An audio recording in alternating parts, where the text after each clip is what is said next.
Self గా settlement అంటే ఏంటి నీ ఒపీనియన్ చెప్పు. నేను జర్మనీలో చూసింది పైసలు అవసరం లేదన్న. పైసలు ఏంది ఇప్పుడు అక్కడ యుఎస్ లో నాకు తెలిసి చాలా మందికి 5-6 lakhs ఉంటుంది పర్ మంత్. జర్మనీలో కూడా వస్తుంది 4 to 5 lakhs వస్తుంది. ఆ ట్యాక్స్ పే చేస్తున్నారేమో.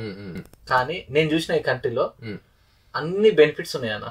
ఒకటే ట్యాక్స్ ఒకటే నింద దాని మీద వేస్తారు కానీ మిగతా అన్నిట్లో బెస్ట్ అన్న జర్మనీ. ఈవెన్ ఏదైనా ఒకటి జరగరాంది ఏదైనా జరిగినా, ఒక అమ్మాయికి ఏదైనా హరాస్మెంట్ ఏదైనా జరిగినా 2 minutes లో పోలీస్ ఆఫీసర్స్ వస్తారు అన్న.